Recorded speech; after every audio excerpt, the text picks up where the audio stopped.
മുത്തശ്ശനും ജലജയും ദേവയാനിയും മുത്തശ്ശിയും കൂടി അബിയുടെ കാര്യമൊക്കെ ഇരുന്ന് സംസാരിക്കുകയായിരിക്കും. ഈ സമയം ജലജയാണെങ്കിലും പറയുമായിരിക്കും, അതിനെങ്ങനെയാണ് വീട്ടിലിരിക്കുന്ന പെണ്ണുങ്ങൾ നല്ലപോലെ പ്രാർത്ഥിച്ചാലേ മല ചവിട്ടാൻ അവർക്ക് കഴിയൂ ആണുങ്ങൾക്ക് എന്നൊക്കെ ഇങ്ങനെ പറയുന്നുണ്ടാവും. ആ സമയം മുത്തശ്ശനാണെങ്കിലും പറയും, അപ്പം നീ വീട്ടിലിരിക്കുന്ന പെണ്ണല്ലേ, ഒന്നില്ലെങ്കിലും അവൻ്റെ അമ്മയല്ലേ, നിനക്ക് പോകാമായിരുന്നല്ലോ അമ്പലത്തിൽ എന്നൊക്കെ ഇങ്ങനെ പറയുമായിരിക്കേ.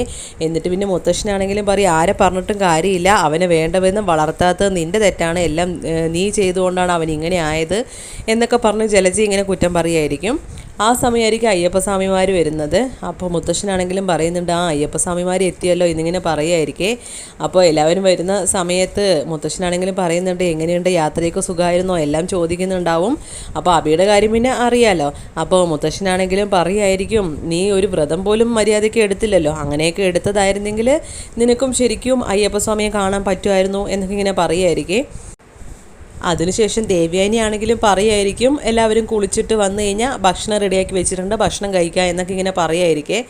അപ്പം നമ്മുടെ ആദർശമാണെങ്കിലും പറയും, എനിക്കിപ്പോൾ ഭക്ഷണം വേണ്ട, കുളിച്ചിട്ട് എനിക്ക് ഒരിടം വരെ പോകാനുണ്ട് എന്നുള്ള രീതിക്ക് പറയുമ്പോൾ ജലജി ആണെങ്കിലും പറയും, ഓ മനസ്സിലായി, ഭാര്യ വീട്ടിൽ പോകാനായിരിക്കും അല്ലേ എന്നിങ്ങനെ പറയുമായിരിക്കേ.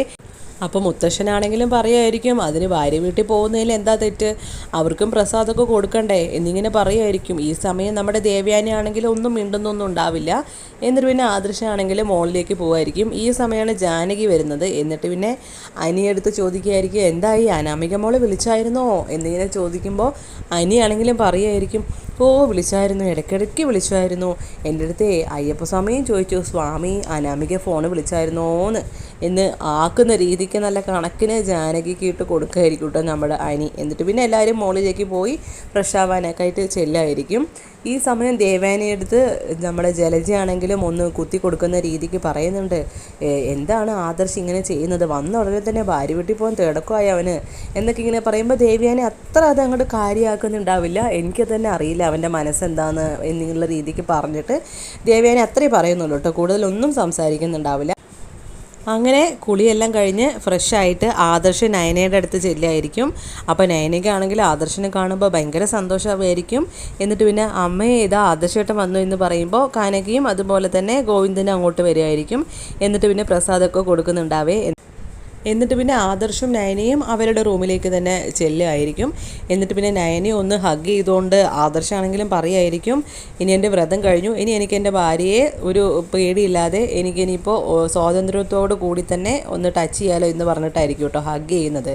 എന്നിട്ട് പിന്നെ നയനെ അടുത്ത് പറയും, നീ എനിക്ക് അവിടെ വരുന്നാലേ സമാധാനമാവുള്ളൂ, ഇവിടെ വന്ന് കാണുന്നത് വലിയ സുഖമല്ല എന്നൊക്കെ ഇങ്ങനെ പറയുമായിരിക്കും.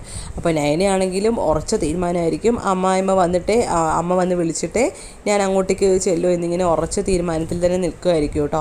അപ്പോൾ ആദർശാണെങ്കിലും എത്രയും പെട്ടെന്ന് നീ അങ്ങോട്ട് വന്നു കഴിഞ്ഞാൽ എനിക്ക് സമാധാനമാവുള്ളൂ, ഇപ്പോൾ അനിക്കാണെങ്കിലും വീട്ടിലേക്ക് കയറാനേ തോന്നുന്നില്ല, അനാമിക കല്യാണം കഴിച്ചതോടുകൂടി അവനാകെ മാറി എന്നൊക്കെ ഇങ്ങനെ പറയുമായിരിക്കും. ശേഷം കാണിക്കുന്നത് നന്ദുവിനെ ആയിരിക്കും. വേണു ഏർപ്പാടാക്കിയ ഗുണ്ടകളെല്ലാവരും കൂടി ചേർന്ന് നന്ദു ഇങ്ങനെ 2 വീലറിൽ പോകുന്ന സമയത്ത് കാറ് വന്ന് തടുത്ത് നല്ല അടി കൊടുക്കാനായിട്ട് ഇങ്ങനെ ശ്രമിക്കുന്ന സമയത്ത് നന്ദു ആണെങ്കിലും തിരിച്ചെല്ലാവരും നല്ല പോലെ ഫൈറ്റ് ചെയ്യുന്നുണ്ടാവും. ആ സമയം ഡ്രൈവിംഗ് സീറ്റിലുണ്ടായിരുന്ന ആ ഒരു ആൾ വന്നിട്ട് നന്ദുവിൻ്റെ ബാക്കിൽ നിന്ന് വന്ന് ഒരു വലിയൊരു തടിയുള്ള ഒരു കമ്പ് കഷ്ണം എടുത്തിട്ട് തലയ്ക്ക് അടി കൊടുക്കുമായിരിക്കും. എന്നിട്ട് പിന്നെ അവർ ആ സമയം പിന്നെ നന്ദു അല്ലാതെ ആവുമായിരിക്കും. എന്നിട്ട് പിന്നെ കാറിൽ കയറ്റി അവർ നന്ദുവിനെ കൊണ്ടുപോകുമായിരിക്കും. ശേഷം കാണിക്കുന്നത് നയനയായിരിക്കും. നയനയാണെങ്കിൽ അന്ന് ആദർശിൻ്റെ കൂടെ ബൈക്കിൽ പോയ കാര്യങ്ങളെല്ലാം ഇങ്ങനെ ഓർത്തുകൊണ്ടിരിക്കുകയായിരിക്കും. ആ സമയമായിരിക്കും ആദർശ് കോൾ ചെയ്യുന്നത്. അപ്പോൾ എന്താ ആലോചിച്ചുകൊണ്ടിരിക്കുന്നത് എന്ന് ചോദിക്കുന്ന സമയത്ത് നയനയാണെങ്കിലും പറയും, എനിക്ക് ആലോചിക്കാൻ വേറെ എന്താ ഉള്ളത്, ഞാൻ ആദർശേട്ടനെ പറ്റി തന്നെയായിരുന്നു ആലോചിച്ചുകൊണ്ടിരുന്നത് എന്നൊക്കെ ഇങ്ങനെ സംസാരിക്കുകയായിരിക്കും. എന്നിട്ട് പിന്നെ ആദർശാണെങ്കിലും പറയും, നിൻ്റെ ഹെൽത്ത് നല്ല പോലെ നോക്കണം, എന്തായാലും നല്ല പോലെ ഭക്ഷണമൊക്കെ കഴിച്ച് എല്ലാം നല്ല പോലെ ശ്രദ്ധിച്ചേ മതിയാകൂ എന്നൊക്കെ ഇങ്ങനെ പറയുമായിരിക്കും. ഈ സമയമായിരിക്കും ദേവയാനി അവിടെ നിൽക്കുന്നുണ്ടാവും വരുമായിരിക്കും കേട്ടോ. അപ്പോൾ ആദർശ് ഇങ്ങനെ ഫോണിൽ സംസാരിക്കുന്നതൊക്കെ നമ്മുടെ ദേവയാനി ആണെങ്കിലും ഒക്കെ ഇങ്ങനെ ശ്രദ്ധിക്കുകയായിരിക്കും. ആദർശ് ഇങ്ങനെ നയനെ ഉപദേശിക്കുന്ന സമയത്ത് നയന പറയുമായിരിക്കും, കൊടുത്ത ആളേക്കാളും കൂടുതൽ ശ്രദ്ധിക്കേണ്ടത് കരൾ സ്വീകരിച്ച ആളാണ്, അപ്പോൾ ഇതെല്ലാം എൻ്റെ അടുത്ത് പറയുന്നതൊക്കെ അമ്മയുടെ തന്നെ പറഞ്ഞാൽ മതി എന്ന് പറയുമായിരിക്കും. ആ സമയം ആദർശാണെങ്കിലും പറയും, രണ്ടുപേരും ഒരേപോലെ കെയർ ചെയ്യേണ്ട ടൈം തന്നെയാണ് ഇത് എന്നൊക്കെ ഇങ്ങനെ പറയും. ആ സമയം ദേവയാനി ആണെങ്കിലും മനസ്സിലിങ്ങനെ വിചാരിക്കുകയാണ്, നയനയ്ക്ക് കാര്യമായിട്ട് എന്തോ വയ്യാകിയുണ്ട്, അത് ഉറപ്പാണ്. ശേഷം കാണിക്കുന്നത് നയനയായിരിക്കും. നയനയാണെങ്കിലും നന്ദുവിനെ വിളിച്ചിട്ട് കിട്ടുന്നില്ല, ഇത്രയും നേരമായി, അവൾ എന്തായിരിക്കും ഫോൺ എടുക്കാത്തത്, എനിക്ക് ആകെ ടെൻഷനായിട്ട് വയ്യ എന്നൊക്കെ പറയുമായിരിക്കും. അപ്പോൾ ഗോവിന്ദനാണെങ്കിലും പറയുന്നുണ്ട്, ഇവിടെ നിൽക്കുന്നത് അല്ലെങ്കിലും ശരിയല്ല, അവളെ ദൂരെ എവിടേക്കെങ്കിലും ഒരു ജോബിന് ആക്കണം, അതാണ് നല്ലത്. എന്നാൽ പിന്നെ അനിയുമായിട്ട് കണ്ടുമുട്ടില്ലല്ലോ, പ്രശ്നങ്ങൾ മാക്സിമം ഒഴിവാക്കാമല്ലോ എന്നിങ്ങനെ സംസാരിക്കുമായിരിക്കും. അപ്പോൾ അമ്മയാണെങ്കിലും അതിനോട് യോജിച്ച് തന്നെയായിരിക്കും സംസാരിക്കുന്നത്. അപ്പോൾ നയനയാണെങ്കിൽ ഇങ്ങനെ ആലോചിച്ചുകൊണ്ട് നിൽക്കുകയാണ് കേട്ടോ, നന്ദു എന്നാൽ എവിടെയായിരിക്കും എന്നുള്ള രീതിക്ക്. അപ്പോൾ അത് കഴിഞ്ഞ് നന്ദുവിനെയാണ് കാണിക്കുന്നത്. അവിടെ ഗുണ്ടകളെല്ലാവരും കൂടി ഒരു ചെയറിൽ കെട്ടിയിട്ടിരിക്കുകയായിരിക്കും നന്ദുവിനെ. ചെയറിൽ കെട്ടിയിട്ടിരിക്കുന്ന നന്ദുവിനെ കാണിച്ചുകൊണ്ടാണ് ഇന്നത്തെ വിശേഷങ്ങൾ അവസാനിക്കുന്നത്. കൂടുതൽ വിശേഷങ്ങൾ എത്രയും പെട്ടെന്ന് അറിയാൻ വേണ്ടി ചാനൽ മറക്കാതെ ഒന്ന് സബ്സ്ക്രൈബ് ചെയ്ത് സപ്പോർട്ട് ചെയ്യണേ. Thank you for watching.